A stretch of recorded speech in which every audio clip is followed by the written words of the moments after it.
gracias por esperarnos. Recién estuvimos con Silvina Matakis, ministra de Hábitat de la provincia, del lado del axelismo, podemos llamarlo. Recién le pregunté también a ella si ya lo llamó así, se lo voy a preguntar a quien tengo a mi lado, que es Vanessa Siley, que fue candidata también y que, bueno, está festejando obviamente la elección de la provincia de Buenos Aires. ¿Cómo estás? Bien, soy candidata. Claro, sos candidata, perdón. Soy candidata porque ganamos la primer parada.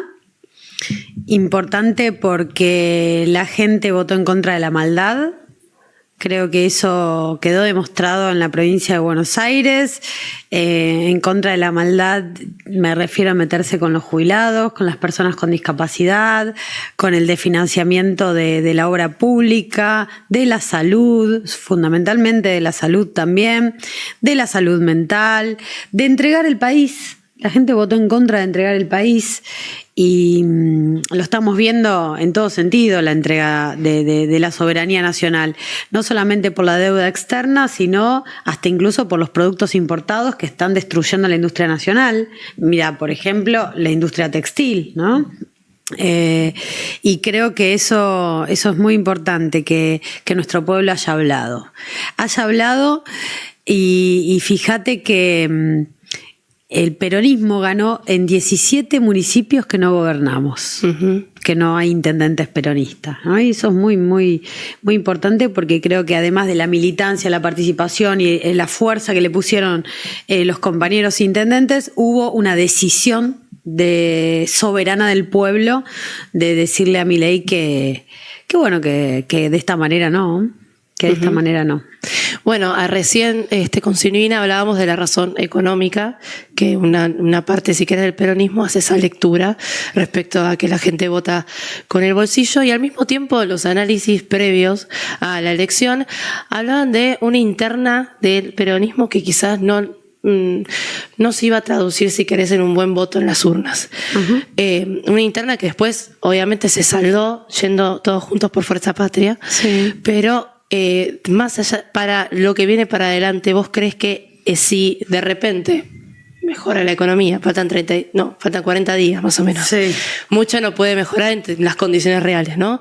Pero si hay algún tipo de giro o alguna parte de la campaña del gobierno nacional que haga captar más electorado, ¿la interna les puede seguir jugando en contra? ¿No les puede jugar en contra? Mira, yo sabes que creo, escuchando el discurso de Milei el día de las elecciones, donde dijo que iba a ratificar el rumbo económico, y luego escuché a otros periodistas o tuiteros también que responden a La Libertad Avanza diciendo que lo que había fallado era la estrategia política de La Libertad Avanza con su interna, con Pareja, con Karina Milei, con Santiago Caputo, ¿no? Que entre ellos se matan, enfocaron también en que el problema había sido la estrategia política y no el rumbo económico, y que el rumbo económico se ratificó por parte de Milei, que no lo van a modificar. Y creo que ahí no entendieron que no se trata solo del bolsillo de la ciudadanía, sino que se trata de vivir con dignidad, ¿no? De tener 4 comidas al día, de tener una pensión por discapacidad si sos una persona con discapacidad, de poder tener algo que el Congreso de la Nación, nos faltaron 6 diputados para poder darle un aumento de 40.000 pesos a un jubilado y de un 7% de bono, ¿no? Y de un 7% al haber de base. Entonces, me parece que se trata de eso, se trata de vivir en un país con dignidad, no solamente una cuestión, digamos, material o utilitarista, sino de reivindicar esa dignidad, y creo que se dejó de lado la indiferencia. Eso me parece fundamental, ¿no? Porque está la crueldad de hacerle daño a otro, que es lo que está haciendo este gobierno, y a veces ser indiferente es una forma de crueldad también. Y creo que el pueblo, en las urnas, democráticamente, en paz, en una elección que fue muy buena en términos logísticos, estructurales, digamos, no hubo conflictos, demostró que no es indiferente.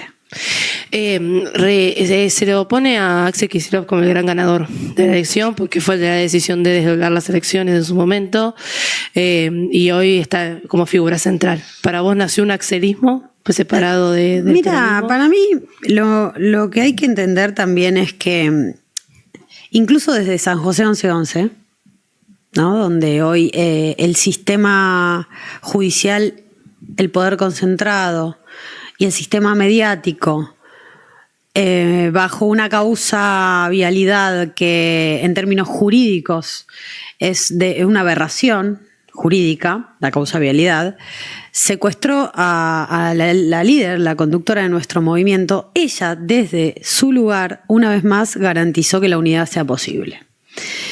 Y además de garantizar que la unidad sea posible, estructuró los lineamientos del discurso, del planteo, la propuesta de futuro, y creo que ahí bregan todas las fuerzas, incluso la del gobernador, y claramente que la provincia de Buenos Aires, a pesar de los 12 billones que le debe la nación a la provincia, como bien dijo el gobernador en el discurso luego de las elecciones, luego de la votación, incluso con eso se hace una buena gestión. Y eso también revalidó la gente. Pero creo que, por ejemplo, que el Congreso haya podido revertir el veto para la emergencia en discapacidad también ayudó a la elección. La elección se terminó nacionalizando y se terminó poniendo en juego, si quiere o no la sociedad, el modelo económico que impulsa el presidente Milei o no. Al punto tal de que se terminó nacionalizando que salieron a opinar todos los gobernadores, incluso otros presidentes del mundo. No sé si ustedes pudieron ver sí, claro, el tuit de Sheinbaum en México y diarios internacionales donde la elección de la provincia de Buenos Aires, local, tuvo un impacto internacional. ¿Cómo se explica eso? Y eso se explica porque lo que se puso en juego es la gestión de Milei, sí o no, el modelo económico que nos ofrece, sí o no, si el sacrificio que te invitan a hacer es un sacrificio que te va a llevar a un buen destino o es un sacrificio que te va a terminar de hundir. Y creo que ese verso del sacrificio, que es nacido de una usina de pensamiento del JP Morgan, porque es lo que instalan sucesivamente Kirno, Toto Caputo, Bausili, Daza, el equipo económico, que son todos empleados del JP Morgan. No es algo despectivo lo que estoy diciendo, es un dato de la realidad. 20 años trabajando en el mismo banco, para el mismo banco, vienen acá, ejercen la función pública y después se van y siguen trabajando en el mismo banco. Ese pensamiento de sacrificate que después vas a estar mejor, no se lo come más nadie. 1 año y medio, casi 2 de gobierno, no se lo come más nadie en la Argentina, ¿no? Me parece que eso es fundamental. Con respecto a lo que vos manifestás, a mí me parece importante que nosotros manifestemos un proyecto de unidad, pero sobre todo un proyecto de país. Justo nos decía Silvina Batakis que para ella, respecto del tema de la unidad, se ordena el peronismo de cara a las elecciones, como que las elecciones son lo que lo termina ordenando.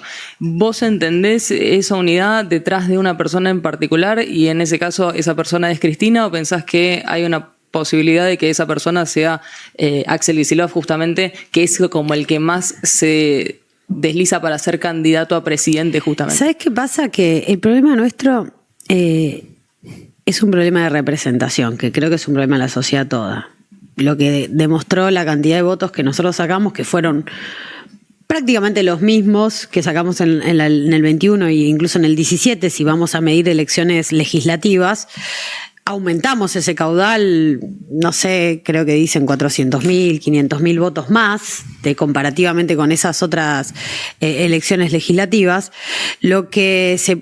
por lo cual, ¿qué quiero decir? El problema de representatividad no anida solo en el peronismo, sino que anidaría más en las fuerzas de derecha. digamos, de la Argentina o en los grupos poderosos de la Argentina. Sí, en pero todos lados, lo que quizás, teniendo en cuenta la baja pero nosotros participación. también, en nosotros también por la baja participación y porque si el padrón aumentó, uno esperaría que proporcionalmente ese nivel de participación también aumente. Si votaron 2 millones de personas menos, hay un problema de representación política. Y lo que nos pide Cristina a todos y a todas es no solamente ser candidatos, no solamente militar electoralmente, sino ser militante siempre y volver a representar a la gente.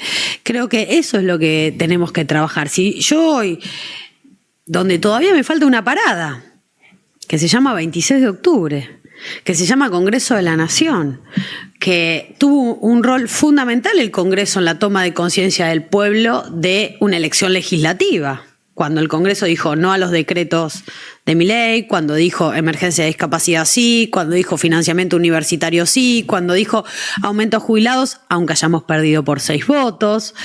Creo que eso fue leído por el pueblo y creo que esa lectura que hace el pueblo nos tiene que llevar a decir, bueno, ¿cómo voy a pensar en el 27 si todavía me queda el 26? Hay que enfocar todas las fuerzas a... Si ganamos 6 diputados más, si ganamos 6 diputados más, podemos el año que viene tratar aumento jubilatorio. Y yo me quiero concentrar en eso y deseo que toda nuestra fuerza en términos políticos, en términos programáticos, en términos de militancia, en el timbreo, en el reparto de volantes, en la charla con los trabajadores y trabajadoras, etcétera, etcétera, se enfoque en ganar 6 diputados más como mínimo, ¿no? Como mínimo, porque el deseo es superar ese número, pero como mínimo que nuestra fuerza tenga la capacidad de evitar que Milei vete leyes que le mejoran la vida a la gente. Bueno, entre los proyectos que tiene el gobierno y con lo que hace campaña desde que inició el gobierno, es que hay 3 reformas que quiere hacer de fondo: la laboral, la tributaria y la previsional, y que hay una en la que en realidad todos los partidos políticos, casi en todas, pero sobre todo hay una que todos los partidos políticos están de acuerdo que hay que hacer, que es la laboral. Y no se conoce, si querés, hoy en día, si bien la reforma laboral de Milei, que fue un poco de hecho con el decreto en su momento 2023, después una parte también, hay cosas que están judicializadas, pero en la ley bases, que tienen que ver con la flexibilización laboral sobre todo, no se conoce del otro lado cuál es la propuesta, por un lado. Y al mismo tiempo, también la gran pregunta es, si hay una propuesta, ¿por qué no se hizo en el momento en el que fueron gobierno, en los últimos 4 años, por ejemplo, de Alberto Fernández? Bueno, buenos temas de conversación los que tiraste. La ley bases, este gobierno hizo la reforma laboral de hecho y también hizo de derecho la reforma laboral, porque ley bases contiene 2 capítulos, que es el capítulo 4 y 5, que flexibilizó las normas laborales, creó la figura del colaborador, aumentó el periodo de prueba, quitó multas y sanciones para los que cometen el ilícito de no registrar. Yo pensaría una cosa: 1 año después de sancionada la ley bases, donde a un empleador le sacaron todo tipo de sanción por tenerte fuera de la formalidad, ¿no? ¿Cómo estamos a 1 año después? Estamos peor. Hoy hay más personas en la informalidad que antes. Es decir, así como el Congreso hizo un balance rechazando decretos que habían nacido de facultades delegadas, ley base, ¿se acuerdan que estuvo facultades delegadas? Se votaron las facultades delegadas.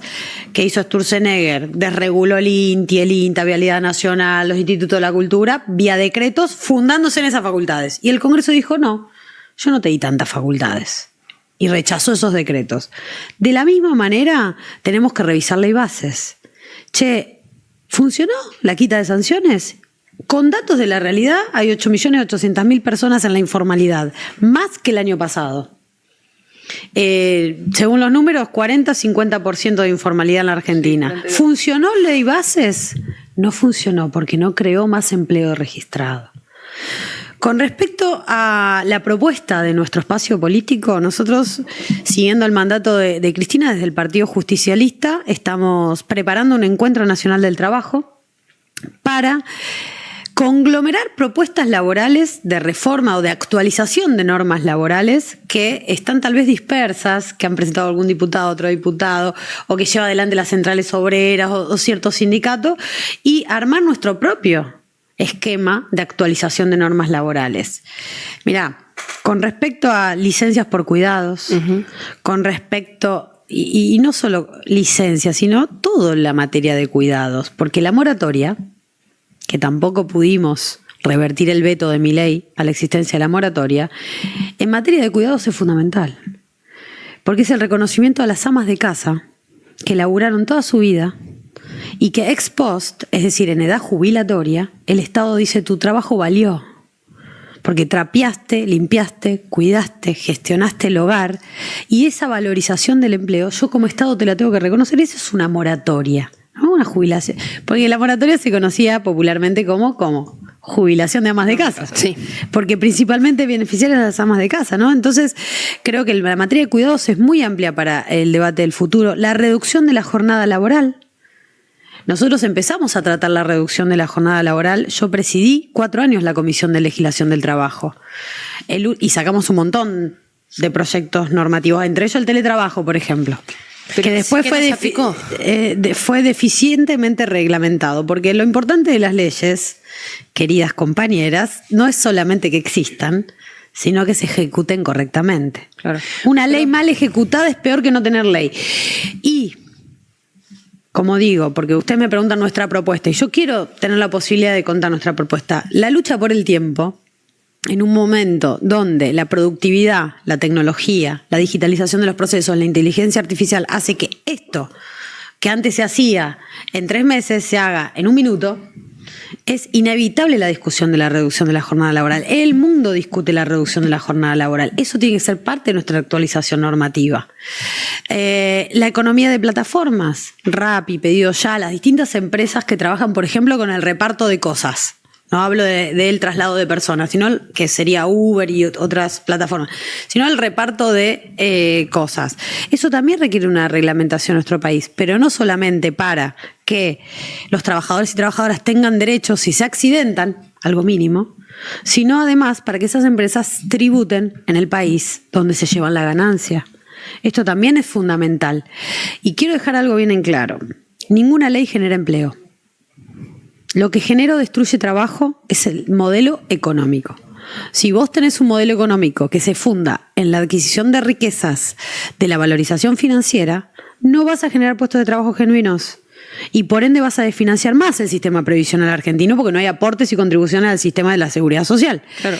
Ahora, si vos tenés un modelo industrial de producción, de trabajo, ahí sí vas a tener el camino virtuoso de tener más trabajadores registrados, que es el camino virtuoso que hicimos cuando fuimos gobierno del 2003 al 2015. Claro, quería plantearte justo volviendo a eso, al tema del trabajo registrado y lo de que mencionabas de la moratoria. ¿Cuál es tu visión frente a esos dos debates? Porque con la moratoria o con las jubilaciones, lo que surge todo el tiempo es que hay una base de empleo registrado que está sosteniendo a un montón de gente que no aportó. Entonces, ¿cómo se salva eso? Y después, por el lado del empleo registrado, justo estaba teniendo un debate con unos amigos, porque yo tengo 25, la mayoría de mis amigos obviamente sí, están no en negro o son monotributistas. Sí. Y lo que planteaban es, si vos sos emprendedor, quizás para emprender deberías ya tener las condiciones suficientes como para poder blanquear a tus trabajadores desde el inicio. Y la contraposición de eso era no podés emprender quizás porque no te alcanzan los recursos, entonces al principio tenés que tenerlos en negro. Claro. Para después. Bueno, sí. ¿Cómo ves esas dos cosas? El problema del trabajo no registrado no es solamente una cuestión laboral. Es una cuestión, porque una cosa es una pyme, una mini pyme, una persona, un emprendedor, el fomento de una actividad determinada, y otra cosa es cuando vos ves que el trabajo no registrado existe en grandes empresas que no tendrían problema alguno para registrar a sus trabajadores, o en restaurantes de Puerto Madero. No estoy hablando del kiosquero, del pizzero, no estoy hablando de gente joven que igual ojo con la falacia de ser tu propio jefe. No, eso porque a no, veces terminas siendo tu propio esclavo también, claro, ¿no? Claro, pero a lo que son voy son es, varias discusiones mezcladas, pero lo que te entendí... Si es, por ejemplo, un emprendedor que tiene un café y que tiene 3 empleados, ¿vos te parece que en ese caso debería blanquearlos desde el inicio a los 3 empleados y tenerlos? No, a mí me parece que hay un problema de evasión tributaria y de fuga. Y eso es lo que constituye el problema de la falta de trabajo registrado. Y eso no se ubica en el pequeño, no se ubica en el emprendedor. Eso se ubica en términos macro en nuestro país. Si vos tenés, por ejemplo, un ejemplo de la vida real, un restaurante de Puerto Madero, que fue fiscalizado por la FIP. Y cuando va la FIP y controla la rentabilidad, es decir, el ticket, la ganancia, se encuentra que no estaba declarado el 25% de esa ganancia, ¿no? De esa facturación, había una parte de la facturación en negro. Y la FIP concluye que además del 25% de la rentabilidad no declarada, había un 25% de trabajadores no registrados. El fundamento del trabajo no registrado hay que encontrarlo en la economía no registrada.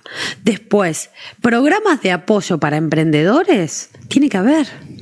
Esos son 2 cosas diferentes. El problema grande, grueso de la masa de trabajadores no registrados tiene que ver con que hay una economía no registrada, no solamente trabajo no registrado. Y además, tenemos que empezar a pensar que si esta economía no registrada nosotros seguimos como país y el gobierno de Milei más que nadie haciendo blanqueos de capitales sin hacer blanqueo de trabajadores, nunca se va a solucionar este problema. Y el sistema previsional no se funde por moratoria. El sistema, o no se discute siempre la sustentabilidad del sistema previsional, ¿no? ¿Con cuánto se sostiene? Primero hay que saber una cosa. El haber jubilatorio se compone en un 50% por trabajadores en actividad que aportan y en un 50% por tributos comunes. El IVA, por ejemplo. Una porción del IVA, balances. Una porción del impuesto a las ganancias, balances. Si una ama de casa o un trabajador de la construcción, rubro en el cual hay 60% de trabajo informal, ¿no? El obrero de la construcción, el albañil, no es que no aportó porque no quiso. El que no aportó fue su empleador, no el obrero de la construcción. Ese trabajo informal, en el caso de la construcción, lo que nosotros tenemos que hacer es corregir y no culpar a la persona de la falta de otro. El Estado tiene que estar para suplir eso. El desfinanciamiento del sistema previsional argentino tiene que ver con que cada vez hay más trabajo no registrado. No con que la persona no hizo los aportes. Porque parece que es como un capricho. Mira, una cosa es una política focalizada. Quiero que todo, una industria textil que hoy está tan golpeada pueda instalarse en Chivilcoy, una localidad de la provincia de Buenos Aires que por suerte ganamos en estas elecciones. Felicito a Coti Alonso por esa victoria. Bueno, esa industria necesita apoyo del Estado. Bueno, te dejo que por 5 meses, hasta que vos te instales, crezcas y te vaya bien y demás, no pagues aportes y contribuciones. Bueno, pasados esos 5 meses tenés que registrar a todos tus trabajadores. Distinto es que yo diga, para contratar jóvenes en la Argentina, de 18 a 30 años, no pagues aportes y contribuciones. Son 2 cosas diferentes. La política de incentivo del Estado tiene que tener un norte, un objetivo y estar focalizada. Si vos haces una política general como la ley bases de quita de aportes y contribuciones, vas a desfinanciar el sistema previsional y no vas a traer nada bueno. No vas a generar una industria nueva, no vas a generar un trabajo nuevo. Entonces, una cosa es la política focalizada del Estado en el sur de la Argentina, por ejemplo, donde hay exenciones impositivas y tributarias. ¿Por qué? Porque hay que poblar el sur, porque hay que tener industria, hay que tener trabajo en un lugar inhóspito, etcétera, etcétera, etcétera. Por la cuestión soberana de habitar todo nuestro territorio. Y otra cosa es decir, bueno, quito multas al que no registra. ¿Se entiende la naturaleza disímil de la situación? Sí, claro. Sí, y te hago una última pregunta, te agradezco por el tiempo, y con esta cierro. Te había preguntado también respecto a, entonces, ¿qué es lo que impidió entonces en el gobierno de Alberto Fernández que se pudiera llevar algo así adelante? Y entonces en un futuro, acaban de juntarse para hacer Fuerza Patria, pero en un futuro gobierno, entonces tendrían las mismas dificultades para aplicar un proyecto tan grande. Viste, con el diario del lunes todos podemos hacer análisis, ¿no? Pero para mí hubo muchos factores. Primero, decir que el 2003 a 2015 sí se pudo hacer, ¿no? Se generaron 6 millones nuevos de puestos de trabajo registrados. Sí se pudo hacer. Se pudo tener un salario en dólares más mínimo vital y móvil más alto de toda América Latina. Jubilación otro tanto. O sea, sí se pudo hacer en nuestro país. ¿Qué faltó en el gobierno de Alberto? Conducción política. El que preside el país tiene que conducir de una manera decidida, enfrentar intereses, redistribuir la riqueza. Si no, no sirve.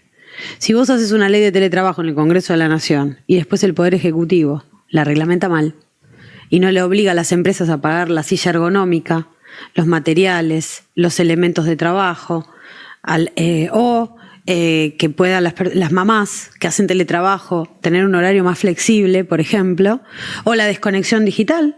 El empleado no puede seguirte molestando después de tus... Vos tenés una hermosa ley, pero si no tenés un ejecutivo que tenga una actitud proactiva, agresiva, pero no en el mal sentido de la palabra, sino estar encima de los temas, y además te digo, el Fondo Monetario Internacional. El Fondo Monetario Internacional nos tuvo 6 meses discutiendo porque era el que no quería que saque la moratoria. Nosotros, acuérdense que 2023...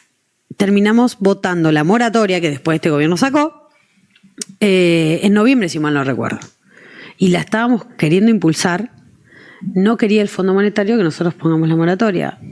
¿Qué pasó del 2003 al 2015? Gobernamos habiéndole pagado la totalidad de la deuda con el fondo. No teníamos un gerente o un acreedor privilegiado que esté en nuestro país vigilando la política interna.